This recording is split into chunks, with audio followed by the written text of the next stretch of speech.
I would like to introduce our next speaker, who is a longtime champion of the environment here in Southeastern Mass, the Dean of the Massachusetts Senate, Senator Pacheco, and he serves on very important committees that can influence how the state subsidizes solar energy or not. So, with no further ado, Senator Pacheco.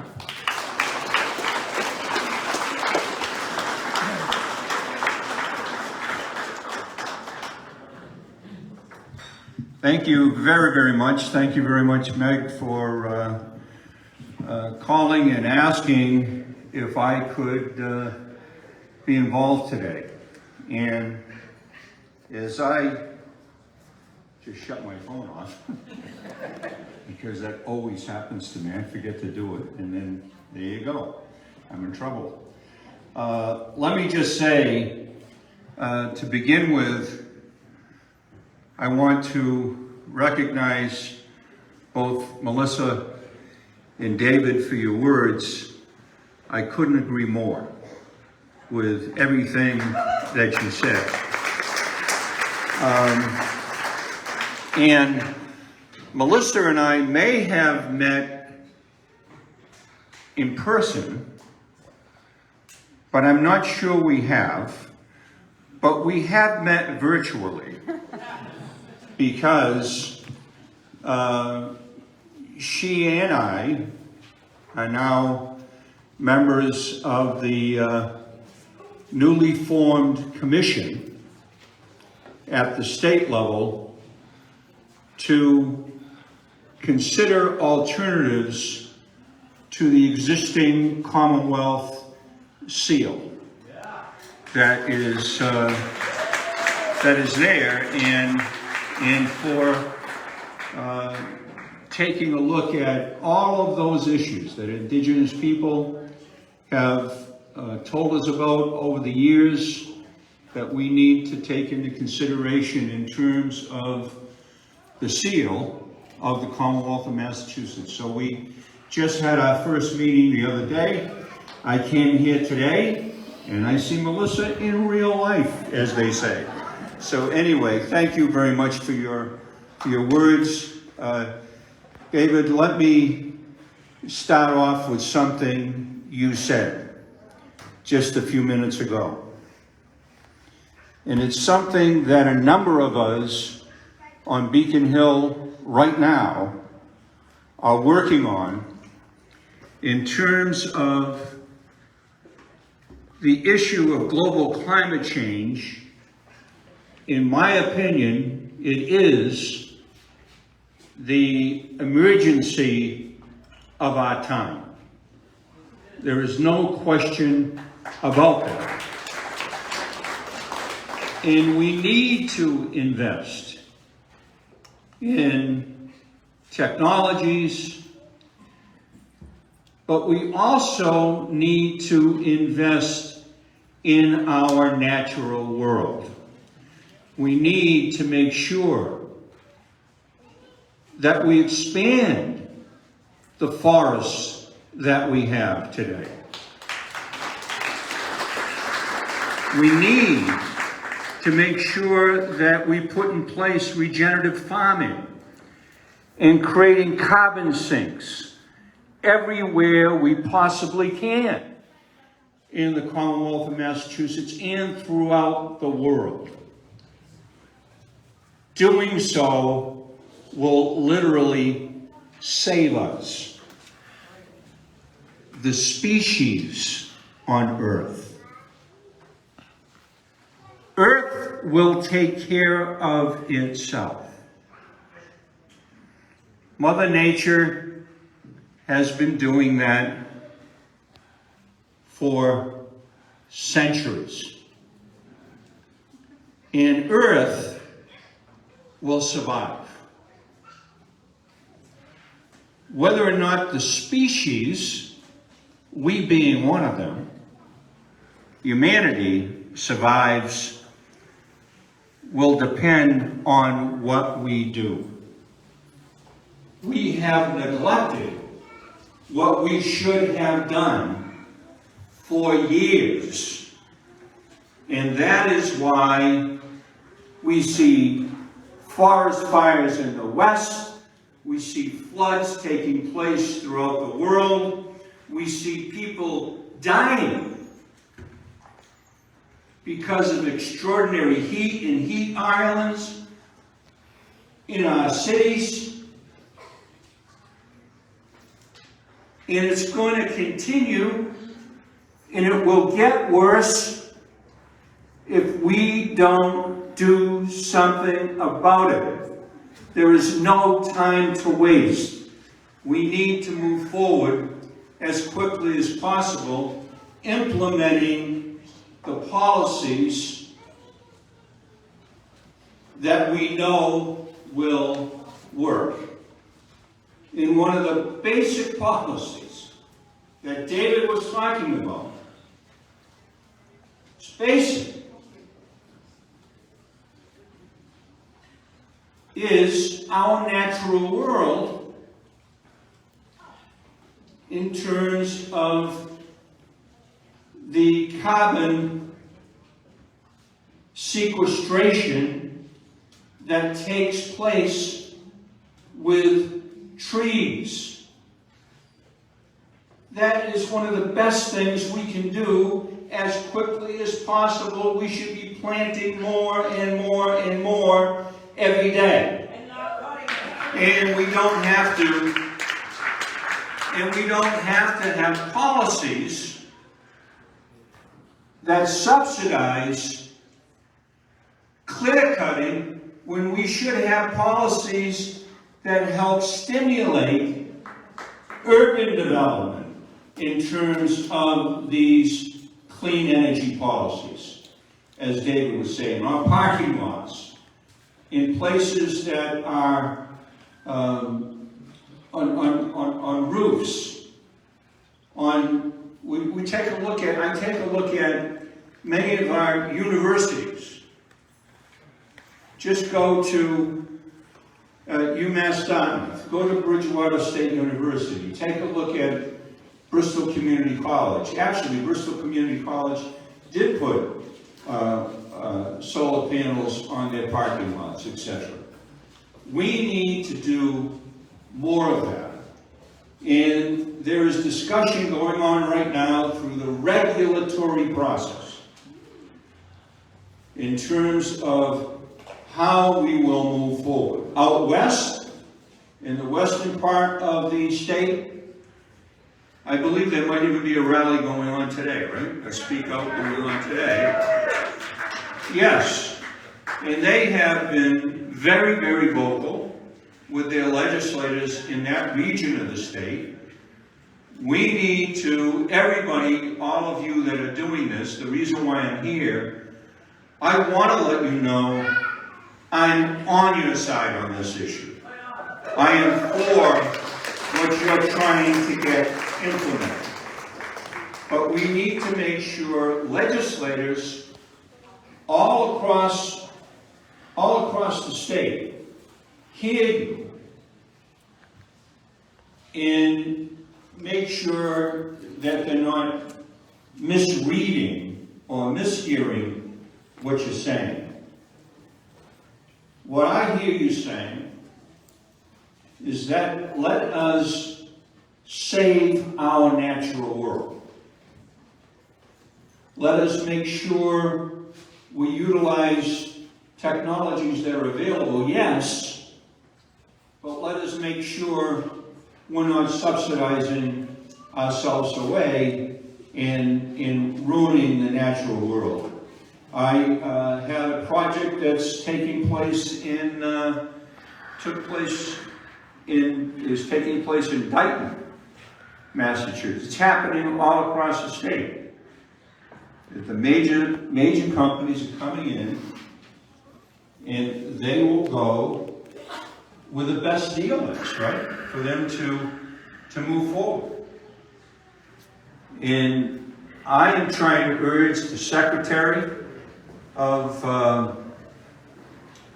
the Executive Office of Energy and Environmental Affairs to make sure these regulations are developed in such a way that we need to make sure the carbon emission sequestration is actually better than what it would have been before at the end of the day. And the only way to do that is to add to carbon sequestration, not remove carbon sequestration first and then adding to it after. You know, you're not, the math doesn't add up to do it that way. So I would urge you, there are hearings going on right now at the State House. And there are plenty of bills that are coming up.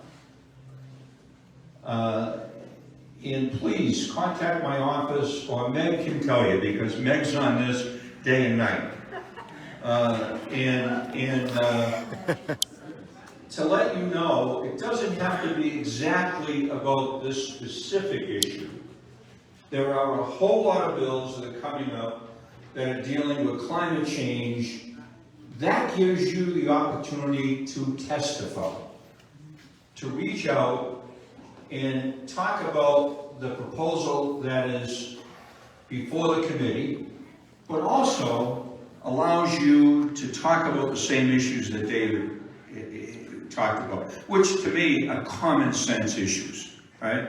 That the legislature needs to be aware of. If you have legislators in your area, I know you have people from all over the Commonwealth here today, make sure you reach out and call their office. Now, yes, we're in a virtual world still because of the pandemic, but those phones do get answered. You can leave a message, and you will get a call back. Make sure they hear what you're saying. Get on the radio. Talk about this on local talk radio. Write a letter to the editor. Talk to your local press, one of which is right here on the other side of that camera. You know, let them know what your concerns are, because the more that your voices are heard, the more that we have an opportunity to get the right thing done. Now, I want to conclude by saying this, the way I started. For me, the most important issue that I deal with every day is climate change. Now, it doesn't come up to me and stare me in the face and say, I'm climate change. No. We're seeing the consequences of climate change every day throughout the world now because of inaction by political leaders that could have acted if they had the political will to do so. So what we need to do collectively is inspire that political will. And the way to inspire that political will is call them, demand from them that they act on climate change. Now, here in Massachusetts, we have led on climate change. We've been late doing it. California's done it as well. Oregon, some other areas. But again, late. But finally, a lot of people are starting to listen. And we need to make sure that with the political will, that we also implement solutions, as David and Melissa were saying, in the right way. In the right way. And the way to do that is through energy efficiency, making sure our homes are most efficient. We want to subsidize, let's subsidize the American families to make sure they have the resources to put the types of technology in their homes, so they have the insulation in their homes, so we bring down demand for energy right off the top. Energy efficiency is not only something that can be agreed to in a bipartisan way, but it actually brings energy demand down. So we lower the cost for everybody. It's amazing technology. I have had the great honor to represent Massachusetts in other countries in the world. I've seen what has happened, both good and bad, in many other places around the globe. And when we take a look at the good European policies that have been implemented, where some of the things we do here would just not be allowed at all in terms of European policy, because it would impact climate emissions in a negative way. So we need to have the same attitude here. And unfortunately, it is still not a priority for enough political leaders. You know when it becomes a priority to them? To me? It becomes a priority when you demand it. When you demand that it's a priority. I had the good fortune, and I'll close with this seriously this time. I have had the good fortune. I lost him a couple of years ago now, when he passed to the other side. But my dad, as Indigenous leaders have done for generations, my dad, I can remember like it was yesterday, him taking me out and bringing me fishing and walking through the woods, and that connection that was made from father to son was also a connection that was made with me to the natural world because of that relationship and the understanding that we're all here together, and all of us, not just human beings, but plant life that sustains us, the species and animals that help in part sustain us and help our environment, all play a very unique role that comes together. And it's something that all of us as mere human beings still have a difficult time in trying to understand.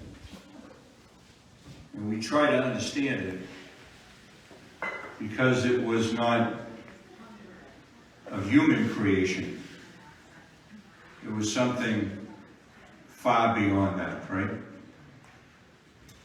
So this is a very special connection that we need to get right. We have to pay attention to the science, yes, but we need to make sure the common sense things that we should be doing are done. So let's work on this together. My office remains open, Meg, to you and everybody else here to do everything I can to be helpful. We can continue to change this policy and make it better than it is now, make it right, and make it happen so that Massachusetts will be the leader in comprehensive climate policy that will actually get the job done and save our natural world at the same time. We can do both of those things together. Thank you very much.